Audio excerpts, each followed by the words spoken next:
Hey, how about them Yankees? Come on, man. Give it up for the New York Yankees, the ALCS.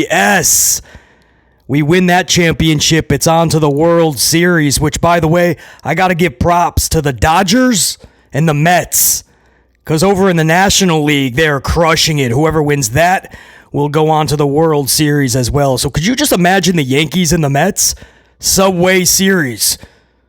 Or what about the Yankees and the Dodgers in the World Series, man? It's a very real possibility. Unfortunately, Game 1 of the ALCS, the Yankees will be playing head-to-head with Monday Night Raw. That's Game 1. So it's one of those scenarios BC's got to do the double big screens, right? WWE Raw on one side, my New York Yankees on the other. But salute to my New York Yankees and salute to my amplified unit from my subscribers all the way to the top tier channel members. I appreciate you guys very much. And this salute, before we get into SmackDown 10, 11, 24, this first salute of this Dunkin' extra double shot is for you guys. Salute. BC's much happier. For a moment, my Monster 5000 coffee machine was not working. It was looking like I wasn't going to have a Dunkin' for this review, man. I was pretty upset, but the Monster 5000 pulled through. Just needs some oiling up. That's what she said. SmackDown 10, 11, 2024.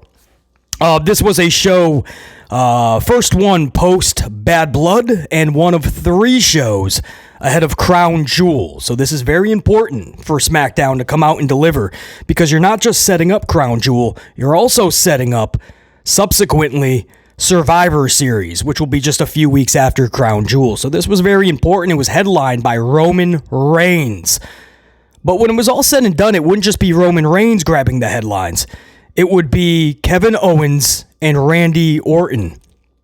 And I have to ask the question. I'm going to ask it, right? A little bit of a conspiracy here, maybe, but I'm going to ask it. Could Kevin Owens and Randy Orton be in cahoots? Could they have something going on where they're in it together against Cody Rhodes? Something just doesn't add up or feel right about that attack last night from KO to Randy. And when KO delivered that elbow to Randy, it was a little too on purpose, if you will. And then the right hand back as a receipt from Randy to KO. And then KO leaves the ring and Randy's like all distraught. How could I do that to my friend? That's not Randy Orton, man. And then again, the attack afterwards. We didn't actually see the attack. We just saw the tail end where KO was throwing some boots to Randy Orton. Now, if they schedule a match and they enter into a feud because they had nothing for KO or Randy right now, and that's going to be their story, well, then this conversation is mute. But as of now, man, it's something doesn't add up. And we were talking about why turn KO and not Randy, or even KO before Randy. Well, what if they turn them both? And I know on one hand you're thinking that doesn't make sense. What's that going to do? Well, first of all, it sets up 2 feuds for Cody Rhodes. And it's no different than what Cody is doing now against the Bloodline. The only difference is maybe against KO and Randy Orton as diabolical heels, it'll be more fun and more interesting than what Cody's been doing with the Bloodline for the past 5 months. Or years, really. But with the bootleg Bloodline, past 5 months, bare minimum. I'm just asking the question, could Randy and KO be in cahoots with one another, man? After what I saw last night, BC is like 79%, maybe 80% saying absolutely they could be in cahoots. They could absolutely be coexisting. And then I'll wrap up this cold open teaser, what we're going to talk about in this review. We're going to talk Melo. I got something to say about Melo's booking. And there's always these comparisons with Melo and Montez. I don't know where the comparison is. I'm going to give you a hot take in this cold open. You ready? I'm going to take a swig of coffee for this one because this is so hot. It's burning up the sun. This is going to be a real hot take. So, my hot take is Montez is the Shawn Michaels and Melo. If they were a tag team, Montez is the Shawn Michaels and Melo is the Marty Jannetty. I said it. I said it what? BC said what? What? I said it, man. If they're a tag team, Montez is Shawn Michaels and Melo is Marty Jannetty. And guess what? There's nothing wrong with being Marty Jannetty. Marty Jannetty is flippin' awesome. He just had some personal issues and his career never really took off like Shawn's did. But there's nothing wrong. But Marty was never quite exactly Shawn. Montez is a damn star. So, everyone's concerned with Melo's booking, and they should be. We're going to go over some stats. I got something to say about Melo's booking, but it's never too late to start pushing Montez to the moon, because that guy deserves it. We're also going to talk that tag title match. Did you see the tag title match last night for the ladies? If you missed it, you didn't miss much, and if you caught it, you still missed it. If you blinked, you missed it. We're going to talk about that, man, because I got a lot to say about that as well. And then what Michael Cole asked Corey Graves after that match is absolutely stunning to me. We'll talk all about that coming up. So that's all coming up in the 10-11-24 review amplified style of SmackDown. I'm going to get a huge swig of this coffee, take you guys to the opening signature. When we come back, we're talking all things SmackDown. And there's a lot to talk about.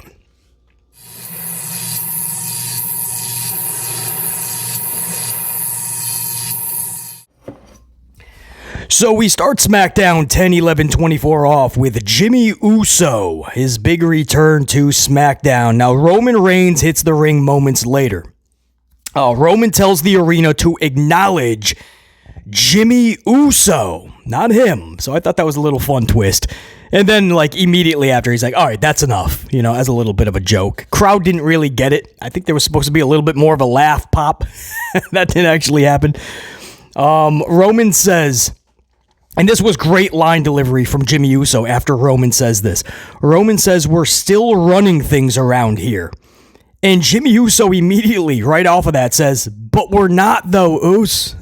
So Roman sincerely says, we're still running things around here. And Jimmy Uso rebuts it with, but we're not though. Just totally called him out. I just thought that was so epic on Jimmy Uso's part. And Jimmy Uso says, I know one person that will help us run things, though. Right now, he will help us. And Roman Reigns says, no yeet. So he is against the idea of bringing in Jey Uso. And that was a running theme. We'd revisit this in the main event when Solo took on Jimmy in the post-match activities. This whole underlining storyline of who is Jimmy talking about, it's pretty clear from the opening promo that they're talking about Jey Uso, because Roman literally says, no yeet, and Jimmy's like, come on, dude. But because of how the show ended, a lot of people started asking, well, are they talking about The Rock maybe? Maybe it's simplistic like Sami Zayn or a Cody Rhodes. But if you go back to the top of the show, it's clear they're talking Jey Uso. But Roman says no yeet. And this is where Jimmy's best line in this promo comes from. And Jimmy says, Us, you'll always be my tribal chief. But right now, I'm the only one left who's acknowledging you. And that just hit deep, man. Uso then just walks away because that's a mic drop. He just dropped the mic on that. And he walks away out of the ring and he leaves Roman. Roman's left in the ring like, damn, those words hurt, dude. Roman was like, why don't you get back here? But that was so good. He said, because it was sincere, right? It was genuine. Us, you'll always be my tribal chief. But right now, I'm the only one left that's acknowledging you. There's nobody else. You either ran them off or they went their separate ways, or they're not attached to this bloodline. That was so damn good. So it wasn't the most extravagant of openings, right? It wasn't the biggest of cliffhangers that you had to see what happens later in the night or next week. It wasn't big in that sense, but because of that underlining story, it was actually really well done.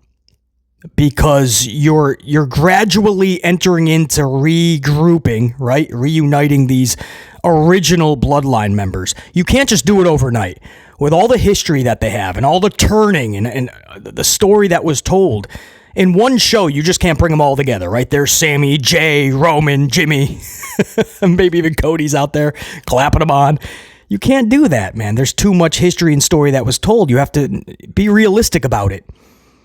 And so I like how they're gradually telling this, and not just a couple of weeks before Survivor Series, but even a few weeks before Crown Jewel. That's how you should do it. Long-term storytelling. Think about this stuff.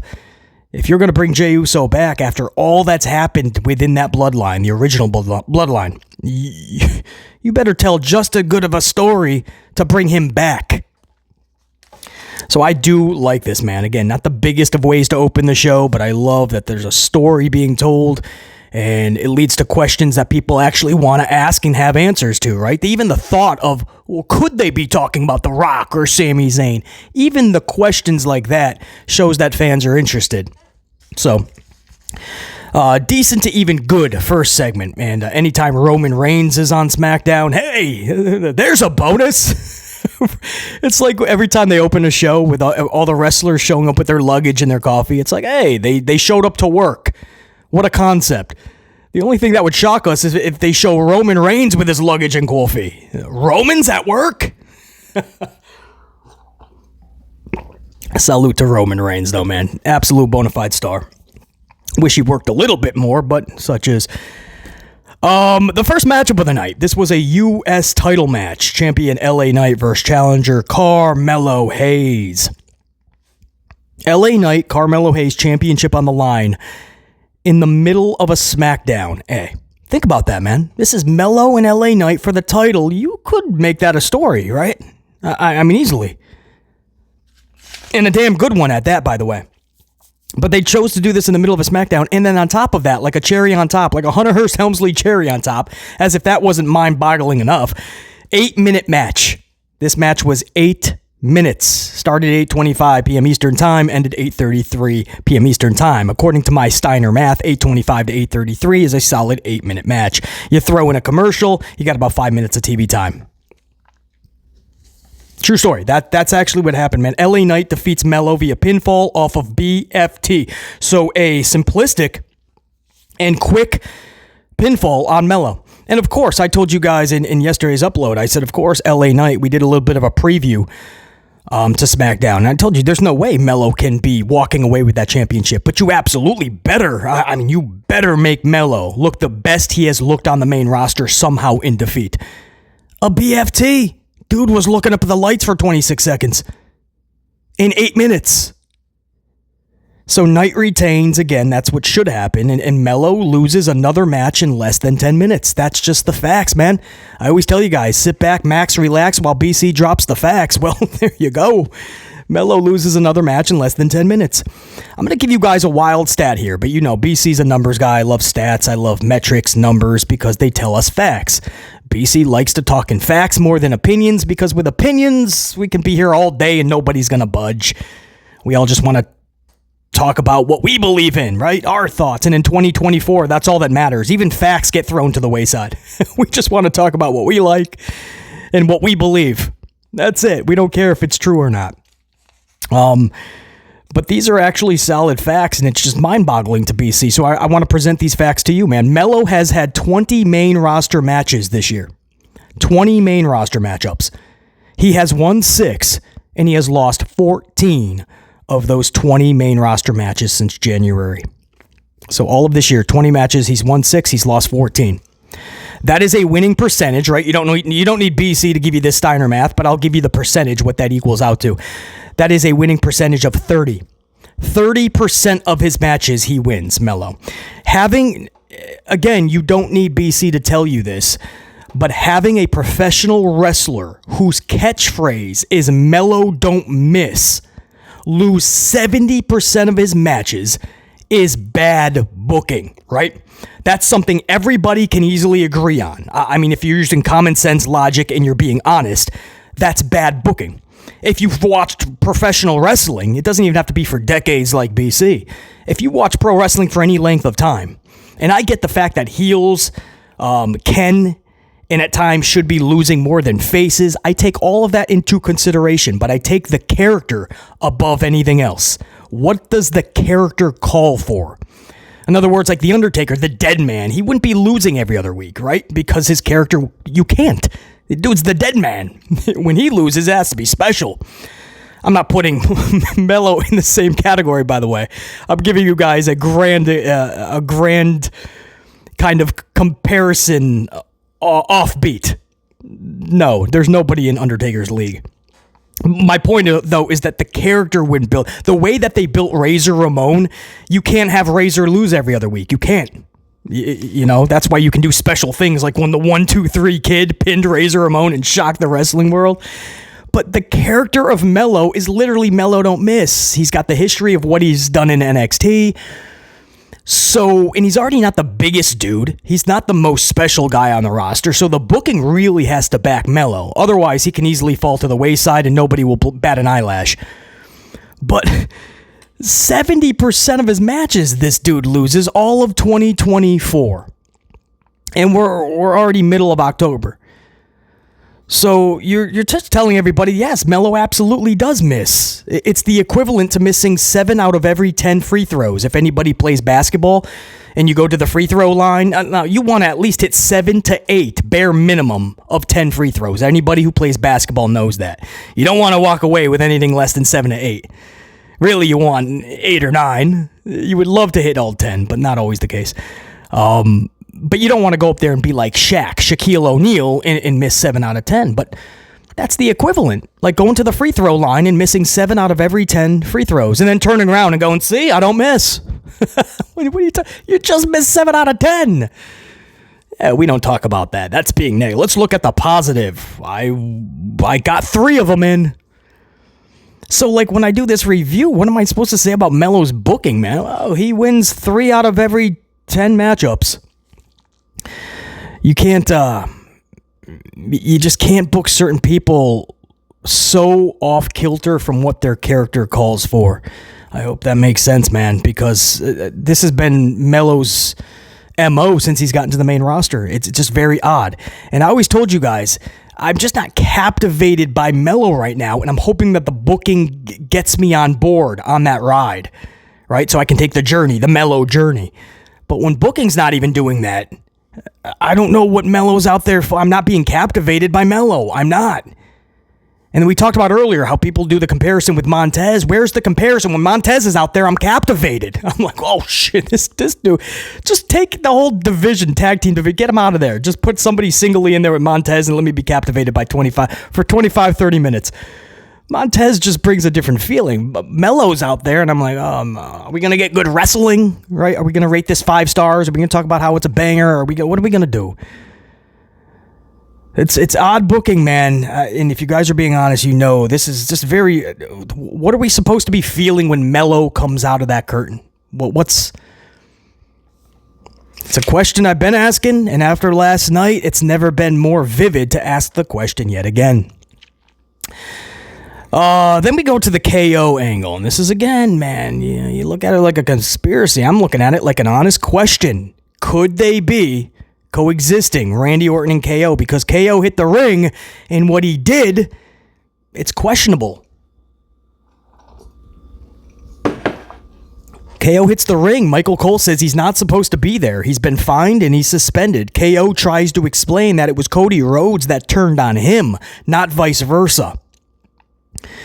So this brings out Cody Rhodes. He comes down the aisle, but security and officials, there was abundance of them, plethora, so they kind of got in between them.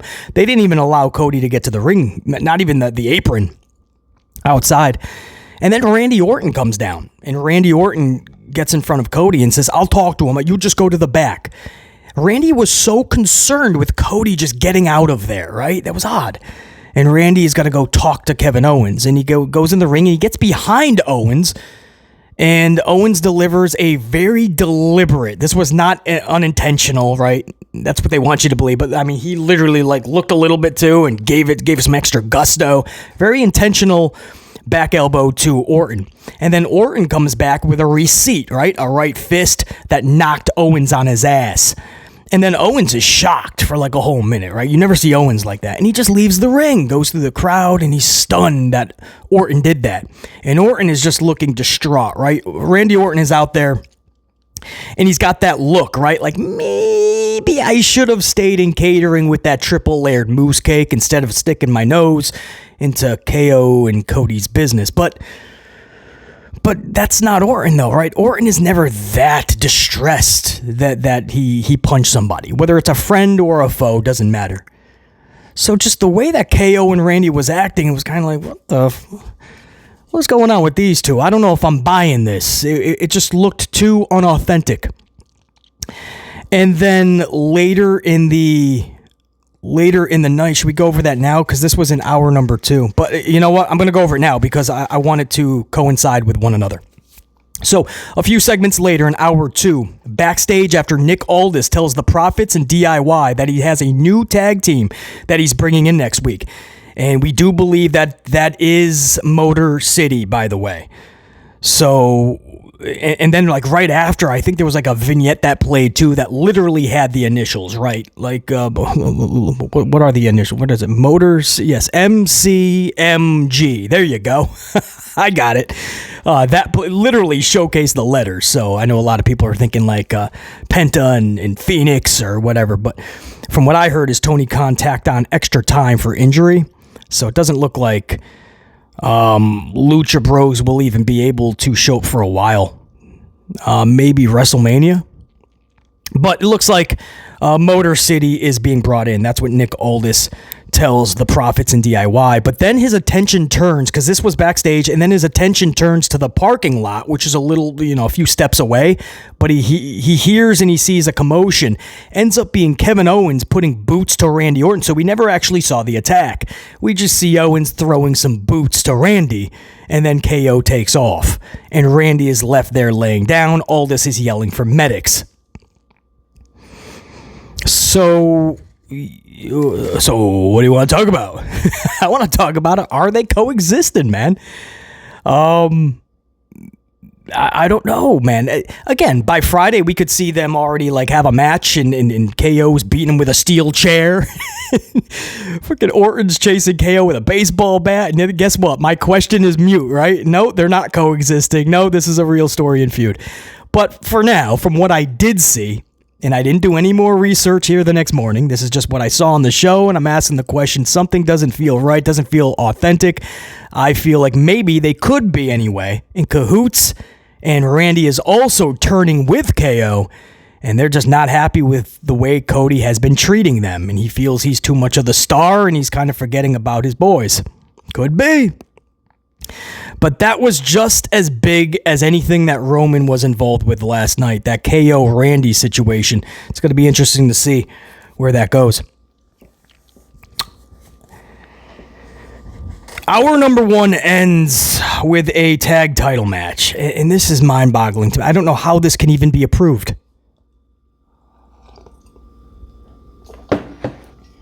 So you had the tag title match, champions Jade and Bianca versus Lash and Jackson of NXT. And to promote NXT, they had Trick Williams like in the front row of the crowd.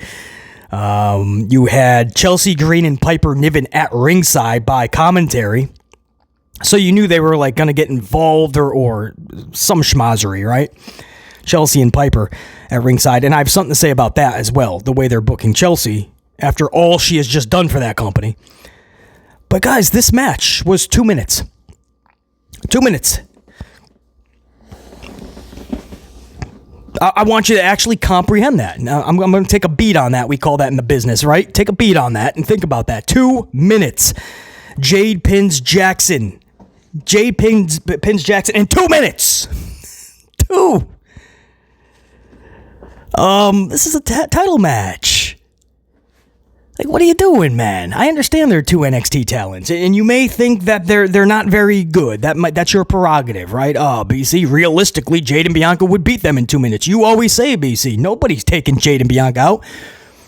And I do say that, right? I say you could put 2 Power Rangers, any 2 Power Rangers together. They ain't beating Jade and Bianca realistically. You can put 2 Transformers together. You could put a foe and a friend together, right? You can put Megatron and Optimus together. They ain't beating Jade and Bianca. You can put Batman and and Superman together. It's not happening. Jade and Bianca are that powerful, man. They're just, and as a unit, and as they worked this past Tuesday with Kalani Jordan, that 6-woman tag, they showed you they're just scratching the surface together if they stay together. But you can't book a 2-minute title match and act like you're promoting NXT and its wrestlers. 2 minutes, and Jade is pinning Jackson, and then Cole. This is the most. I gotta take another swig, guys, because I can't believe Michael Cole asked Corey Graves this question when the match was over. So Michael Cole looks right at Corey Graves and asks him, and I quote, "Corey, what about the performance of the Meta Girls?" And Corey goes, "You definitely can't." What'd he say? "You definitely can't look away at what they just did." Something like that. Like trying to act like they just put on one heck of a performance, but Bianca and Jay just barely squeaked by. Michael Cole asked Corey Graves, "Corey, what about this performance from Meta Girls?" Which, for those that don't know, that's Jackson and Lash. What about the performance from the Meta Girls? What part of it? The 116 seconds? Them looking up at the lights for almost 116 seconds of itself? Which part, man? I don't understand. Like, I had a BC, it's his job to pump him up even after a loss. Well, then booking has to help out Michael Cole. Otherwise, dude's going to look absolutely lost. He's gonna sound like a buffoon. Which, by the way, did you guys catch in the second hour, there was a 2-minute part of this show in the second hour where Michael Cole absolutely unraveled, right? Michael Cole unraveled. They're promoting this relationship with WWE and NHL, and it's highlighted by the new NHL championship titles. You know how they do that with MLB, NFL. So they're doing the NHL, and they look sexy, by the way. They look really nice. So to help promote it, which is their job, Michael and Corey goes, "Michael, I'm excited. I already ordered my Penguins championship." And Michael Cole no-sold it. He no-sells Corey Graves after Corey is like, "I just ordered my Penguins title." Michael Cole goes, "Oh, that's nice. I'm not a big hockey guy. Anyway, to Bad Blood." And he goes, and I'm like, whoa, you no-sold. The dude's trying to help promote what you just helped promoted. Or trying to promote. That was wild. He no-sold it. He looks right at Michael like trying to do his part, "I just ordered my Penguins." Michael Cole is like, "That's nice. I'm not a hockey guy." Anyway, to Bad Blood. And then in that same little 2 minutes, right after he's trying to set up the Bad Blood video package, he accidentally name drops Kevin Dunn. I don't know what he was trying to say. Was he trying to say Kevin Owens? Because I don't even think the video package had anything to do with a Kevin, did it? But he name drops Kevin Dunn, who's no longer with the company. For those that don't know, that was Vince McMahon's right-hand man for years and years and years, head of production. And everybody believed he had a job for life. As long as Vince is kicking and in charge, Kevin Dunn's got a job for life. And Kevin Dunn had so much pull in that company, too. And nothing was ever done. He was never reprimanded because that was Vince's dude. And of course, what happened to Vince, and then right after that happened, Kevin Dunn was like, "Deuces, the writing is on the wall, I'm out." Because Endeavor was probably going to can him anyway. But he name-dropped Kevin Dunn, and he noticed it, and he caught himself, but it was too late. He said the whole name, and then he's like, and then he looked at Corey, and Corey's like, Dude, this was all... Michael Cole is half checked out. And it's kind of sad because you know that he's trying to set up this next generation. Joe Tessitore, he's hoping, is going to be there for the next 5 to 10 years, bare minimum. He's got Corey in a good spot to be in there for the next 10 years plus. He's trying to get a team together so that he can just relieve himself from these commentary duties for the most part. I think he's going to stick around because he does a lot backstage. He'll still probably continue to oversee the commentators, which is what he does now backstage.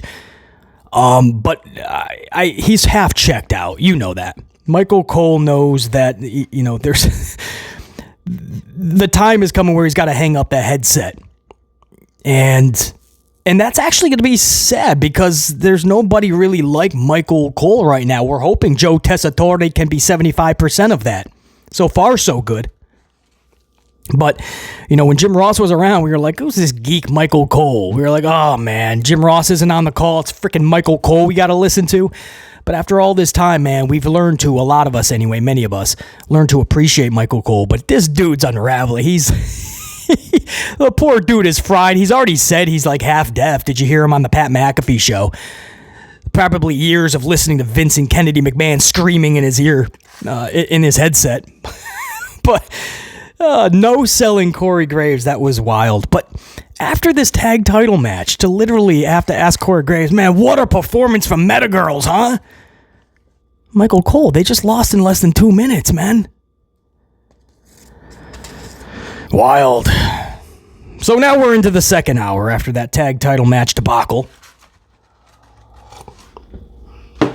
Nia Jax, Tiffany Stratton start hour 2.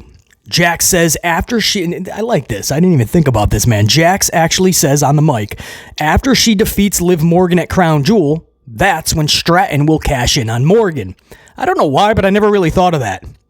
I think I was just down on the whole Liv versus Nia thing. It doesn't make sense to me. It's another heel versus heel, and this is what Hunter does. He doesn't care if he's throwing face versus face, heel versus heel all the time. So to the point where the matches don't make sense and the crowd can't be as enthusiastic about it as they would like to be. Right? Who are they going to cheer? Liv or Nia? You're not going to have an excited crowd like you should if you were doing this properly with a heel and a face. And even if he does do heel and face, he always has them shake hands after, like Gunther and Randy Orton. So, what was that? Bash in Berlin? I can't stand this aspect of Hunter's booking. He just doesn't see heel face.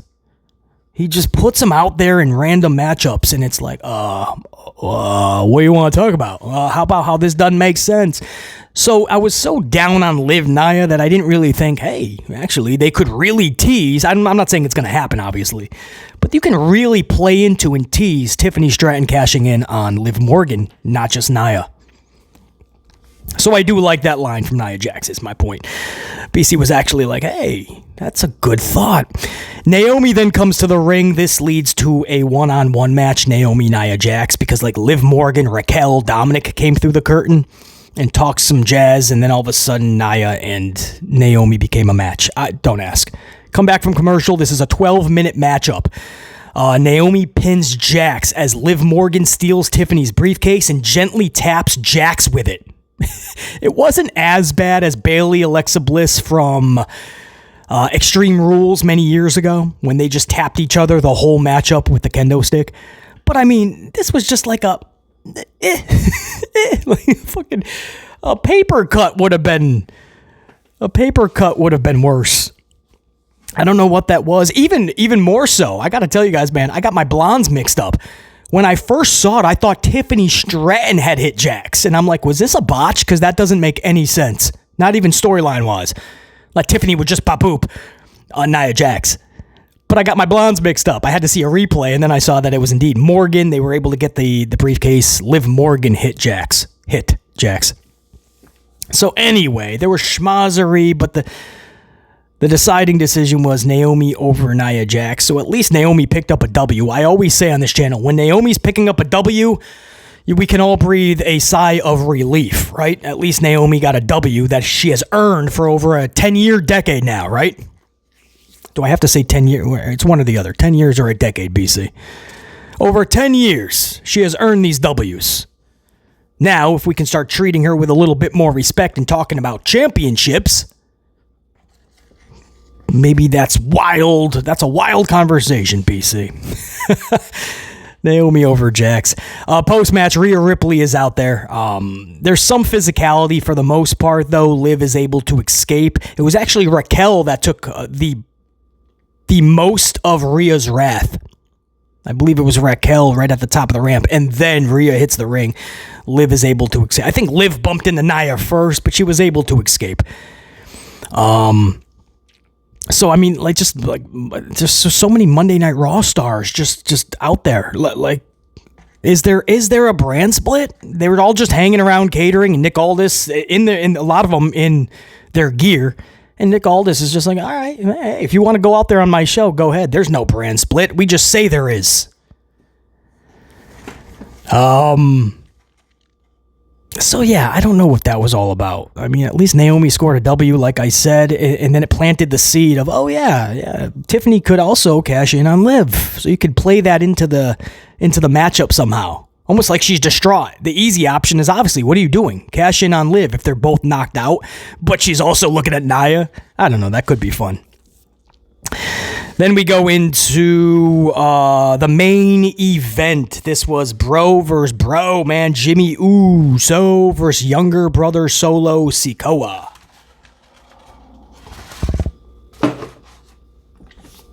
So Solo defeats Jimmy Uso via Samoan Spike pinfall. They're a bunch of schmozzery, right? Jacob Fatu's out there, Gorillas of Destiny. I'm not going to get into all that. The bottom line is Solo pins Jimmy Uso, Solo Spike. This is a dude we saw lose 41 matches in a row. So yeah, Solo needs W's, absolutely. But on the other hand, right, Jimmy just got back. It's his first match back, television-wise. What are you doing, bro? Why would you book him just to lose, flat on his back looking up at lights? That was so odd. Right when it was over, I was like, whoa, Jimmy just lost his first match back. That was they thought that was a good idea.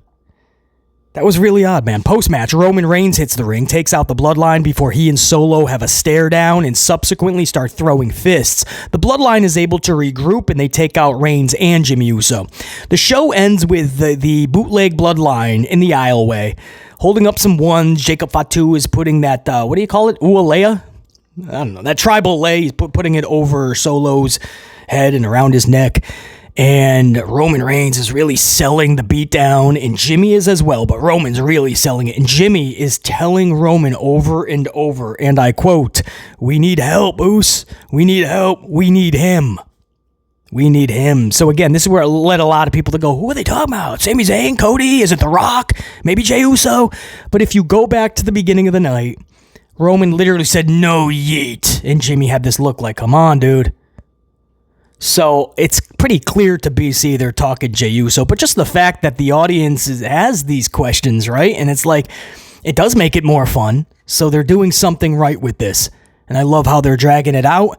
If you're going to tell a big, long story about the breakup, if they're going to get back together, there has to be a story behind it. It's like your favorite band. When they break up, man, it's a big thing. When they get back together, it should be just as big.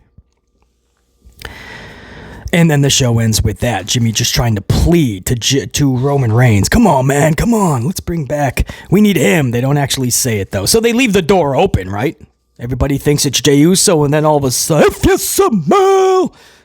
All right, guys, that's what I got for you, man. Go rock out the rest of your Saturdays, your weekends. Crush it. There'll be a ton of content next week. That I can assure you. So until next time, and there will be that next time, BC in the Amplified Unit saying check you. Salute!